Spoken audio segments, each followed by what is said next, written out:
আসসালামু আলাইকুম। সবাইকে স্বাগত জানাচ্ছি নতুন একটি রেসিপি দেখার জন্য।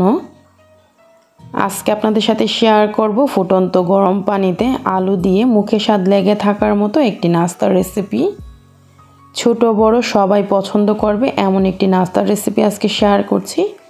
আশা করি পুরো ভিডিওটি দেখবেন। রেসিপিটি আপনাদের কাছে সহজ এবং অবশ্যই ভালো লাগবে। চলুন দেখে নিই আলুর এই নাস্তাটি তৈরি করতে কি কি লাগছে পুরো প্রস্তুত প্রণালী। আমি এখানে মাঝারি সাইজের 10টি নতুন আলু নিয়েছি। আলুগুলোকে প্রথমে ভালো করে ধুয়ে তারপর নিয়েছি, আর একটা আলুকে আমি এইভাবে 6 ভাগে ভাগ করে নিচ্ছি। এই রেসিপির জন্য কিন্তু আলুগুলোর খোসা ছাড়িয়ে নিতে হবে না, যেহেতু নতুন আলু তাই আলুর খোসাটা অনেক বেশি পাতলা হয়। আর যদি আপনারা পুরান আলুটা নেন তাহলে খোসা ছাড়িয়ে নেবেন। তো একটা আলুকে আমি এইভাবে 6 ভাগে ভাগ করে নিয়েছি।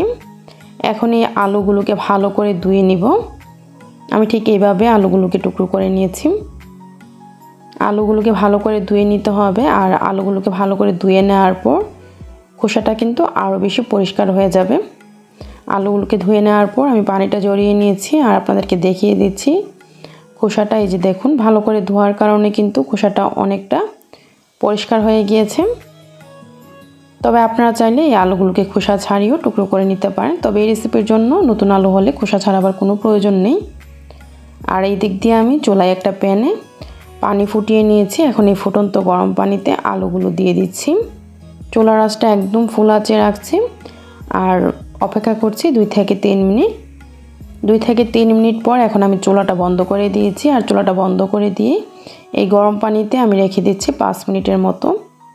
5 মিনিট আলুগুলোকে এভাবে গরম পানিতে রেখে দিয়েছিলাম চুলাটা বন্ধ করে। এখন এই আলুগুলোকে একটা ছাঁকনির সাহায্যে আমি তুলে নিচ্ছি।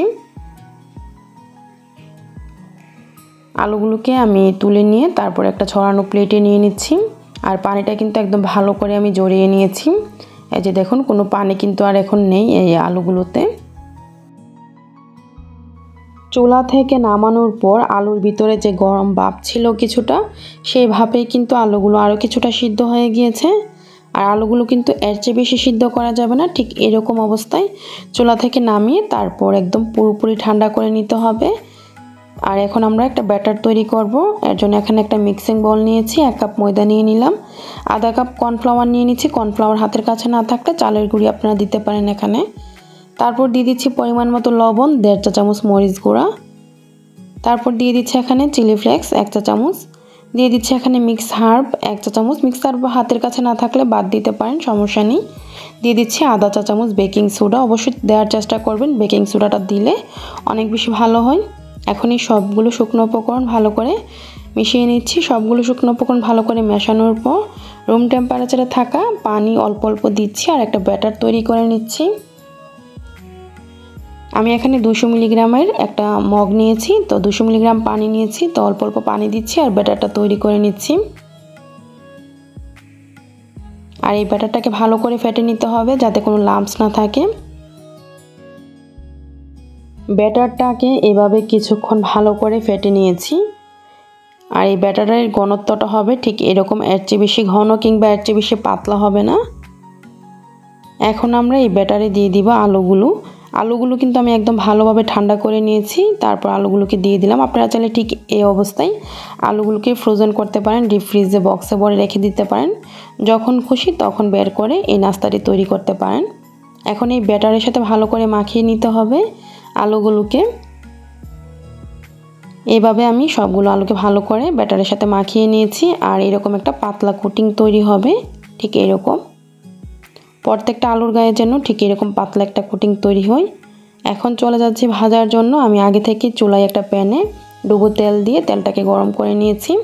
তেলটা কিন্তু বেশি গরম করা যাবে না, মিডিয়াম যখন গরম হবে তখন এই আলুগুলোকে দিয়ে দিচ্ছি। আর চুলার আঁচটা রেখেছি মিডিয়াম আঁচে।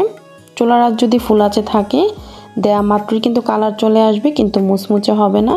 তাই চুলার আঁচটা মিডিয়াম আঁচে রেখে তারপর দিতে হবে। তো এইভাবে আমি অনেকগুলো দিয়ে দিলাম। আর চুলার আঁচটা এখন মিডিয়াম থেকে একটু কম আঁচে রেখেছি। অপেক্ষা করছি 3 থেকে 4 মিনিট। 4 মিনিট পর আমি আলুগুলোকে এভাবে উল্টিয়ে দিচ্ছি। আর চুলার আঁচটা মিডিয়াম থেকে কম আঁচে রেখে একদম মুচমুচে করে ব্রাউন কালার করে ভেজে নিব। উল্টিয়ে পাল্টিয়ে এভাবে কিছুক্ষণ ভেজে নেওয়ার পর খুব সুন্দর একটা কালার চলে এসেছে। এই যে দেখুন, এখন আমি একটা ছাঁকনির সাহায্যে ভালো করে তেলটাকে ছেঁকে তারপর তুলে নিচ্ছি। একইভাবে বাকি আলুগুলোকেও আমি ভেজে নিব। আর এই আলুগুলো যে কতটা মুচমুচে হয়েছে আপনারা দেখলেই বুঝতে পারবেন। এই যে দেখুন,